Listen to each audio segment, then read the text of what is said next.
Yeah, look, the last time I spoke to the team like this, at halftime was back in Portland, and I challenged our team, that that we'd find out a lot about ourselves, and I said the same thing at halftime. And in all reality, what we saw in the second half and in the first half is what I already know, that we have a locker room full of winners, and that we're a real team. And we faced a good team tonight, and I think we put them in a difficult game. And we faced a lot of adversity, and that's I think players grow from nights like that. They get challenged. In certain ways it's a victory for us, and some draws feel like that. But the nature of this one, I think, is carrying a lot of weight for our group. So I think it was an important result for us against a good team on a night. Our fans showed up in big numbers. On a night that we're helping raise awareness from mental health. The whole thing was important for us, and once again, I'm proud to be part of it. Brayton Nurse with the Denver Post. It's not often that you see a coach go on the field to huddle with the team coming out of halftime. What specifically did you say in that moment to the team? In that moment, it was just another reminder of the belief and the challenge of staying focused and disciplined, which was going to be key. That we couldn't, if I think back to the Seattle game where there's a red card and we're up a man and we got antsy and we tried too many things and we knew we'd have the ball, we knew we would push them back, we knew we would grow into the game at altitude and we would grow and maybe they could fade, but just a one last bit of vote of confidence and showing them belief. And I give the boys a lot of credit tonight because they I don't know. I'm not sure how many games we're going to play in. 9 or 10 big chances statistically. This was really fun to watch. Attacking, vertical football. I would like to see it. Matt Pollard, Burgundy Wave. Chris, brace from Kevin Cabral. 2 very different goals, showing some range from him that Rapids fans had wanted. What can you say about his performance and how the goals tonight were a reflection of his growth or sticking to it when there's been tough moments for him? Well, I think it's the job of a coach to see the good in players and to see where they need help. And, Kevin was the first player that, I saw Keegan in the locker room one of my first days on the job, like in the off season. But then on the job, the first guy that I met was Kevin deliberately, and I brought him in the office and we talked and connected. I gave him a big hug, and I wanted to really see, can I help the player? And then it becomes a process, and the staff, and every day we're on it. But we have big decisions to make every time when we pick a lineup, and it's one of the worst parts of the job because you always leave a few guys out. There's always 4 or 5 that are really disappointed. And we decided to go with him tonight again to show the confidence. We know from the eye test, statistically, Kevin gets himself into really good spots. And we see him score a lot of goals in training. So can it get there? And tonight it did. Who knows what it looks like. But this is a big night for him. And you saw what it meant to the team, the way they celebrated with him. So, yeah.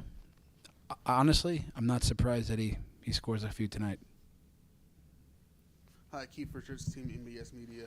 You talked about the differences between this game and the game in Portland where you're down big in the first half, but you still lose to Portland. You're down big in the first half this time, but you come back to win. Well, was there a difference in mentality there, or is it all just happened to click correctly this time? Well, we're a different team, Keith. We're a different team now. You can see it. We're scoring goals. We're attacking. Guys are heating up. There's confidence. We if we're really honest with ourselves, we're giving up some goals. But if we're really honest with ourselves, there's still strange little moments of, I think they're preventable, And if I talk about the Portland game, we won the second half, right? So we think in many ways it was the mentality was strong, just like that second half in Portland. And tonight, it was strong. We saw a team straight away from the opening whistle of the match try to put things on our terms. And the guys show how much mentality they have. I tell them all the time we're mentality monsters, these guys. That we've gone down many times, and they don't give up. They don't give up. That's what winners do. So we have work to do, but we promised we would attack. We're scoring lots of goals, but we gotta just fix the other side of it too, because it's not accidental. Yeah, it's not unlucky. We'll tighten that up, but I like what I'm seeing from this team.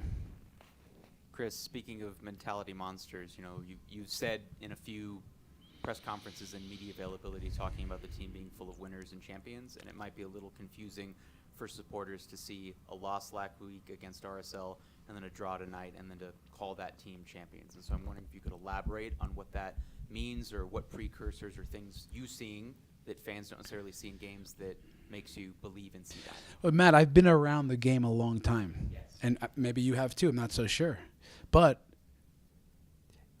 winners know that the trophy is the byproduct. Winning behaviors, winning mentality, winning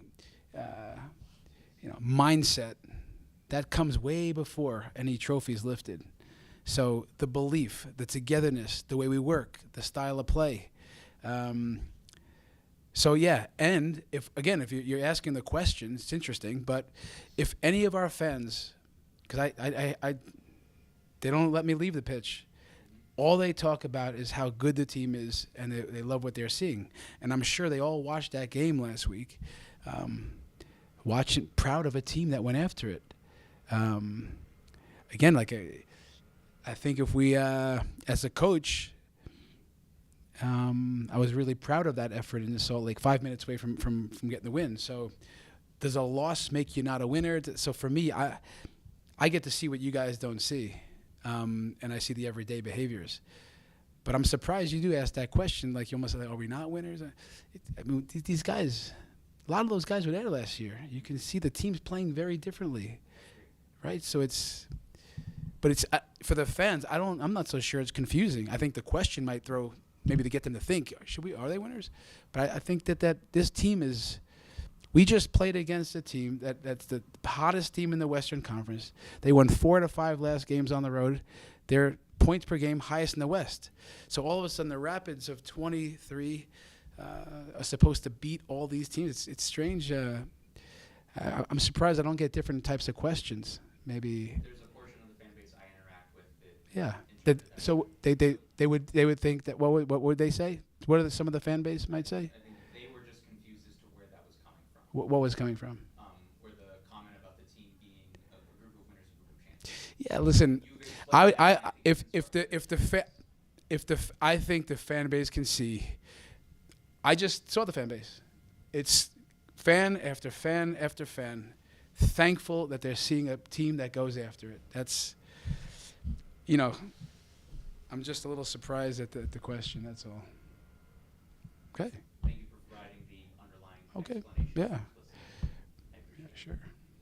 Kind of want to go back to Kevin a little bit. How have you viewed the competition between him and Calvin over the past month or so, about who gets to start and who doesn't, and what does a night like tonight do for that competition, both for Kevin for scoring the 2, but for Calvin to have something to catch up to or emulate? Listen, the margins are thin, Brandon. It's thin. The internal competition is strong, and we have to make decisions based on just little things here from matchups where we see some weaknesses, the strengths of our players, what spaces we want to attack. So, yeah, you see that Calvin's gotten some starts, Kevin's gotten some starts, Omir, Johnny's coming along, and it's always tricky because do you get it right? It's. I think tonight we did with Kevin, and Calvin just has to keep doing what he's doing, right? Like he's a dangerous attacker, and we have to make the tough decisions there. I'm Pablo Rapidrant, head coach. 6 games, scoreless draws last year, 6 goals tonight. That's not what I want to talk about. UC Health is your sponsor. How important, or how do you feel about working for an organization that puts this much awareness of mental health? Yeah, look, I've said it before. I'm really proud to be part of the organization for many reasons. Behind the scenes and the things that our owners and our, our leadership cares about, and that it's about the people. And I constantly they're showing this. Sometimes the cameras are on and it's seen with certain days that we in training that certain things are recognized and people we're bringing through. But when the cameras are off, the same things are going on around here. So yeah, before the game, I reminded the players of Murray, the golfer today. Mental health. This is a big deal. I remind them how lucky we all are to be part of this sport. And in this last bit, there's been lots of reminders how fortunate we are for our health and for our mental health, and that they're not alone and they are loved. This was the message from our organization to the players. They got these cards tonight. It was amazing. This is uncommon. For me, it's uncommon. So, yeah, I'm really proud to be part of a club that cares about those things. I think it's the right things. And I just hop on that. I'm fuel to that fire. I'm in on it. So, yeah, that's it. Coach, if I'm not mistaken, this is the first time you brought a player on the field directly after halftime. Was there something that you saw that made you decide to put Connor in and take Ollie off? Yeah. We're down 3-1. These decisions are never easy at halftime to say, take a player off. I understand it. I constantly make decisions that I think is best for the team in the moment, and that's what I did. We knew we'd have more of the ball, and we think Connor, it's one of his superpowers. With the ball, building attacks, making good decisions, and it's not anti-Ollie in that moment. It's just get Connor out there, maximize 45, 50 minutes. I think he showed some quality there.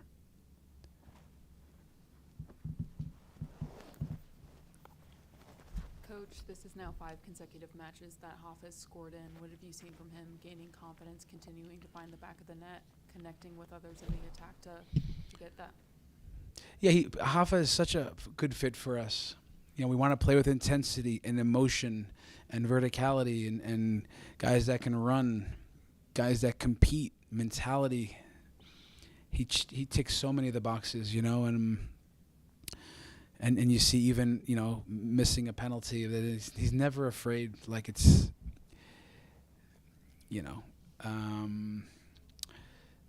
so it's just good to see a guy heating up like this. Again, it's always the wish for a coach. It's our job to help each guy be the best they can be, but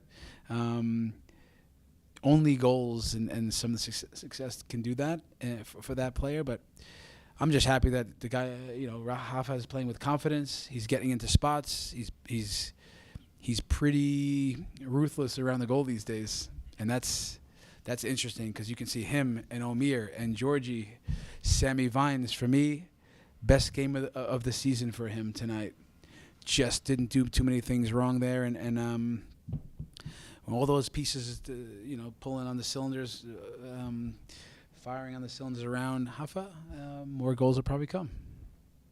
Chris, last one from me.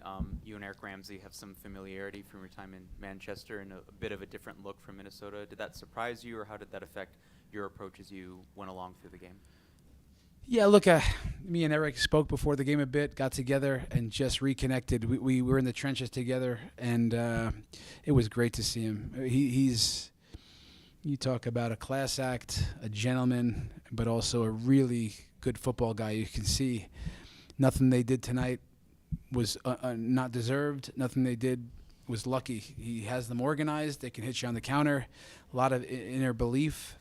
So no, we knew we'd have to be at our best and try to minimize what they can do and try to attack the weaknesses, which is really we're looking for certain spaces. While we're attacking, we had to still control transition, but we'll be disappointed with the goals that we gave up. But yeah, look, it was great to see him. It's nice to see different types of profiles of coaches in our league these days that I think just add to. I think it makes us all better, and we push each other, and brings out the best of us tactically and as professionals. So, yeah, it's a good reunion there. All right, guys.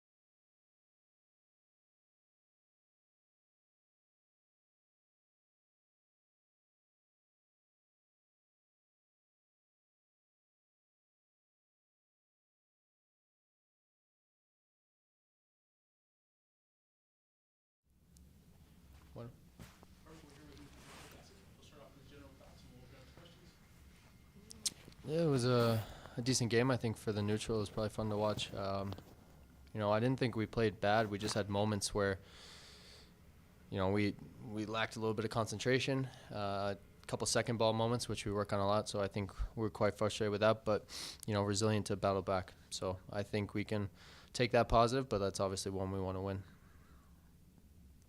Braden Nurse with the Denver Post. Just how nice was it to see Kevin find the back of the net twice tonight? I saw what it meant to the team on the first one, with you guys going in for a group hug with Chris Armas. Yeah, he's gotten into so many good spots this year to get goals. He's always in the right spot. But yeah, some of the goals haven't came from him. But it's weird how sometimes when you put stuff out in the world, it happens. Like last week with my half-field goal, we've never said anything about it. Me and Vinesy talk about it. We're like, Zach's always off his line. Somebody's got to try it. This week I come into Kev and I'm like, Kev, you're scoring today. I feel it. And he scored right away. And I don't know. It's good to see. You can see how happy he was. And then obviously the second one, he gets a bit fortunate with the keeper error, but he's in the right spot again. And he could have had a couple more, to be honest. There was a few where I think we put him across the box and he's right there. So yeah, it's good for him, good for his confidence, and good for the team because he's another threat for us. Matt Pollard, Burgundy Wave, cold 3 goals conceded in the first half, and kind of some similar rest defense issues we may have seen last year. What wasn't working there? Was there something that Minnesota surprised you with? No, those were second ball. The third one was rest defense. I think that one we forced it in the middle, and then I don't think we saw the guy on the other side. But the first 2 were just second ball moments. The ball's in the air, we don't win that first ball, and then we allow them to turn and face forward, and then they play it through. And we get caught sleeping. It's weird because we work on that all the time. That's stuff that shouldn't be happening. I know us as a unit, we don't feel like we should be conceding goals. If you score 3 goals, you should be winning the game. Same with last week as well. And it's quite weird. The games that we've scored more goals, we're not ending up winning. But if we win 1 or 2-0, that's how we're getting it done. But every time we score like 3, it's like back and forth. So we got to tighten that up. And I think we'll go throughout the week, and Chris will have stuff for us to help with that. Cole Keefe, Richards team, MBS Media. We asked Coach what his message was to the team at halftime. What's the conversation between players at halftime when you're down, again, 3-1, similar to like how you're down at Portland at halftime? Like what was different coming into the second half tonight versus against Portland? Yeah, he mentioned the Portland game at halftime. He said this is where we find out who we really are, character-wise. But they scored what we said between players. A couple of us senior players, we said they scored 3 goals. We can do it. You just got to believe. We felt like we played some good football in the first half, but we give up 3 shots and they score all 3 because they're pretty big chances that we give up. So we knew if we tightened up a bit in the back in the second half, I think we were fine and we felt like we would score the goals. And we did that bar 2 mistakes from me and Moyes that gave them breakaways.